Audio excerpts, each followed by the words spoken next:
Hi everyone, welcome back to Library Time with Mrs. Poole. I have book number 2 for the older picture book category for the California Young Reader Medal Contest. So this is book number 2. It is another horse book. This one is called Sergeant Reckless. It is about another remarkable horse.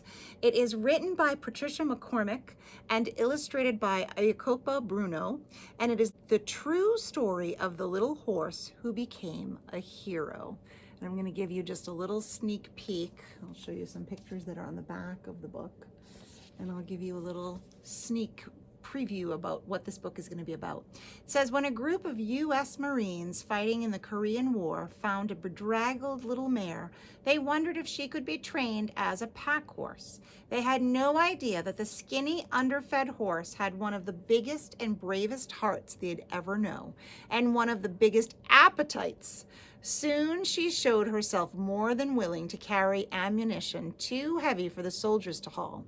As cannons thundered and shells flew through the air, she marched into battle again and again, becoming the only animal to ever officially hold military rank and receive 2 Purple Hearts. So here we go. Here is Sergeant Reckless, the true story of the little horse who became a hero. The small red mare whinnied for her supper, but Korea was at war. Towns were shattered, fields were scorched, and the racetrack was abandoned. No one paid attention to the hungry little horse.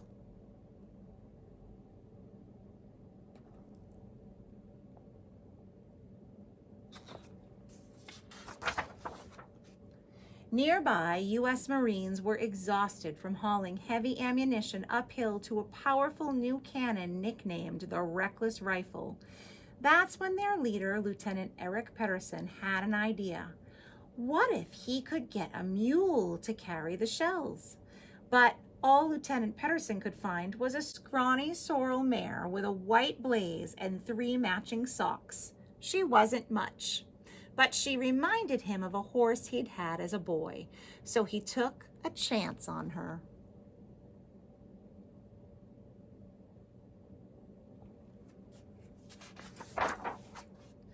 Back at the base, as the Marines gathered around to meet the new recruit, Lieutenant Pedersen realized he'd forgotten to buy hay. One of the men held out a piece of bread. The mare gobbled it up. Then she devoured the rest of the loaf. Another man offered her some oatmeal. She licked the bowl clean.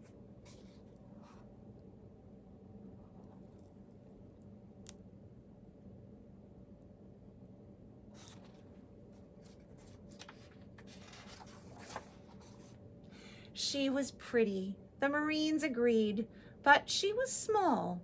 How could she carry such heavy ammunition? And how would she react when she heard the thunder of the cannon? A mule was slow and steady, but a racehorse was high-strung and skittish. She'd have to go through special training, and she'd start out at the same rank as any newbie, Private Reckless.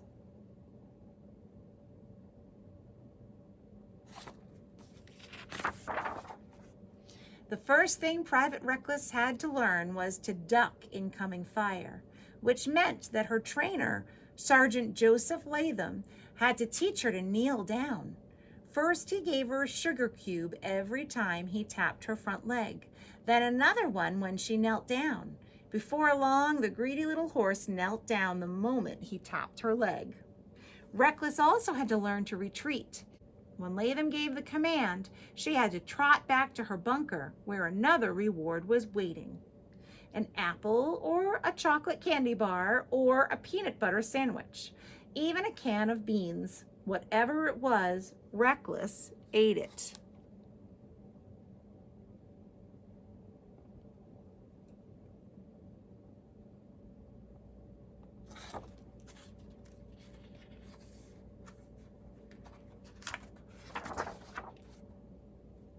Next, Latham led her up the hill to the cannon. With a little coaxing and a lot of chocolate, she'd soon follow Latham anywhere. Finally, she was fitted with a pack saddle, a padded cargo frame with leather straps across her chest and legs. Unlike a racing saddle, it was big, bulky, and constricting. Latham cinched up the girth, and the men stood back, expecting her to try to throw it off. Reckless just stood there. They loaded ammunition shells onto her pack and waited for her to buck, but she just put her head down and marched up the hill. Her reward that day was an ice-cold Coca-Cola.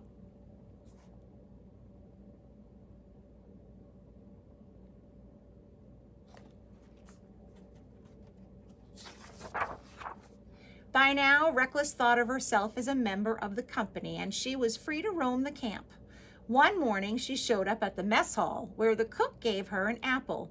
She nudged his shoulder for more, so he offered her scrambled eggs and toast.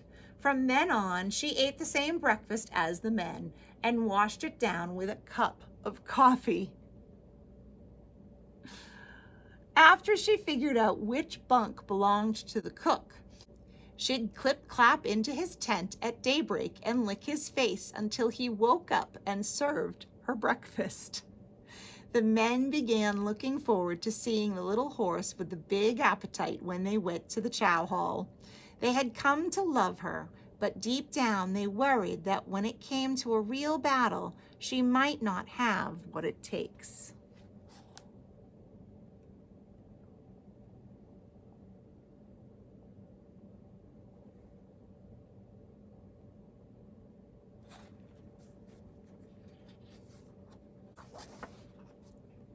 One day, the Marines spotted enemy troops approaching. They went into battle mode. Private Monroe Coleman saddled up Reckless and led her to the top of the hill. Boom! Just as they were delivering their load, the cannon went off. A blast of hot air sent dust and gravel flying toward the horse. Reckless jumped straight in the air, even with 6 shells on her back. Easy, girl, Coleman said, stroking her mane. Boom! The cannon roared again. She jumped, but not so high this time. Boom! This time, Reckless just snorted. By the next time the gun went off, Reckless was busy eating a helmet liner she'd found in the grass.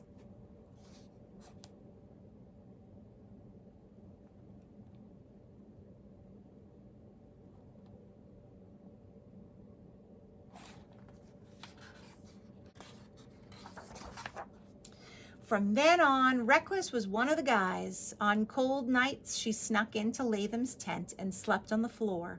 And when the men played poker, she joined in. One night, she'd eaten about $30 worth of poker chips before they caught on.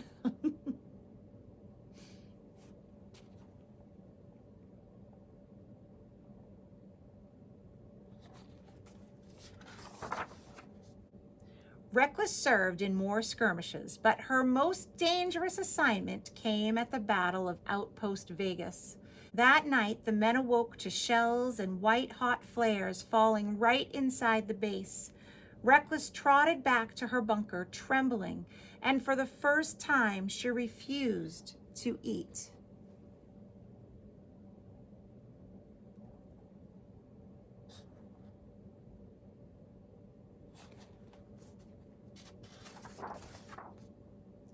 But the minute she was loaded with her pack, Reckless got to work. At the base of the path, she took a deep breath, pricked her ears forward, and charged the hill.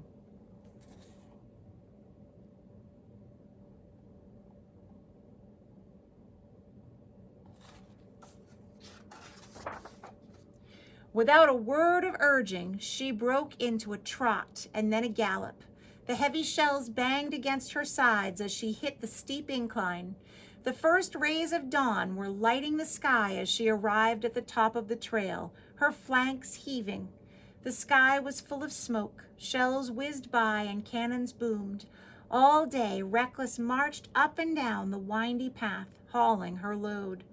As she passed her fellow Marines along the way, they gave her their chocolate bars to keep up her strength.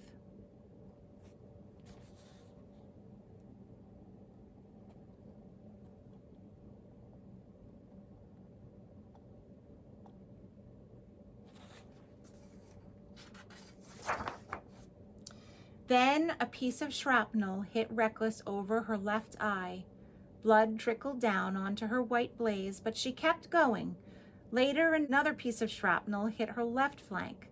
After a dab of iodine and a drink of water, she was back at work.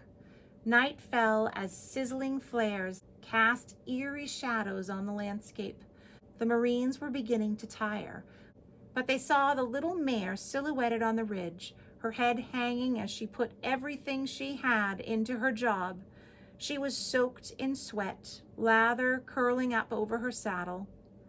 When she came back down the hill, one by one, the men took off their body armor jackets and laid them over her for protection.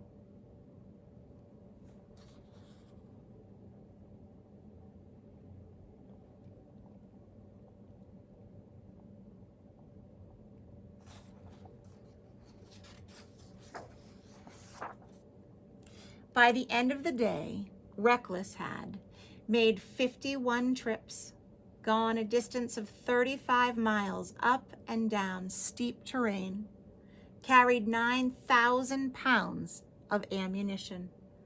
That battle helped change the course of the war.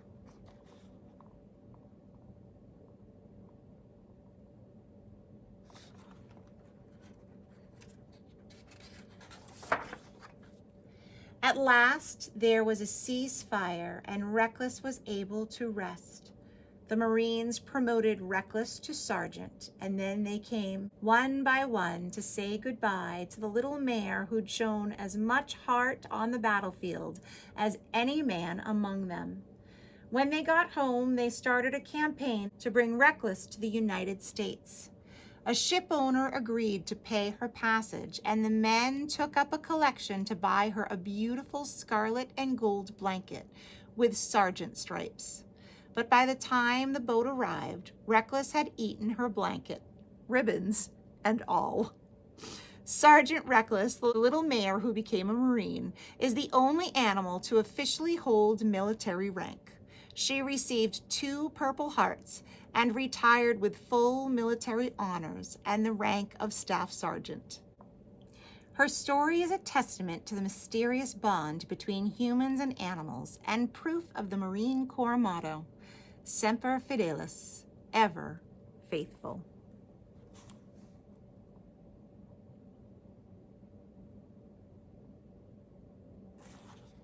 The end. There is a little bit in the author's note at the end of the book that I thought was really interesting. It said, I first learned about Sergeant Reckless from a Veterans Day article in the New York Times featuring the cook from the 5th Marine Regiment Anti-Tank Company. It turned out that Sergeant John T. Myers, who made Reckless her morning coffee and eggs, lived not far from me and was happy to talk about the little horse who ate everything in sight. In the mornings, she poked her head into his tent and licked him until he woke up. Then she would follow him to the mess hall. While Sergeant Reckless was famous for her appetite, it was her heroism on the battlefield that made her a legend. In one battle, she rescued a group of men who were pinned down by enemy fire, allowing them to escape as she shielded them. Later, she carried wounded Marines from the hill. Reckless displayed her fearlessness and big heart early on. After Reckless came to the United States, she lived out her days in a grassy compound at Camp Pendleton in California and mothered 3 foals, Fearless, Dauntless, and Chesty.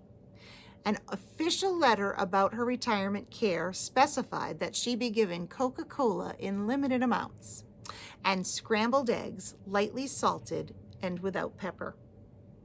She is now honored with a life-size statue at the National Museum of the Marine Corps in Quantico, Virginia.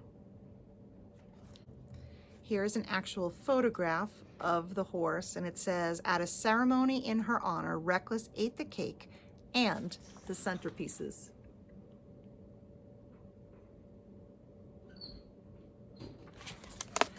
I hope you guys enjoyed this book, Reckless, Sergeant Reckless, the true story of the little horse who became a hero.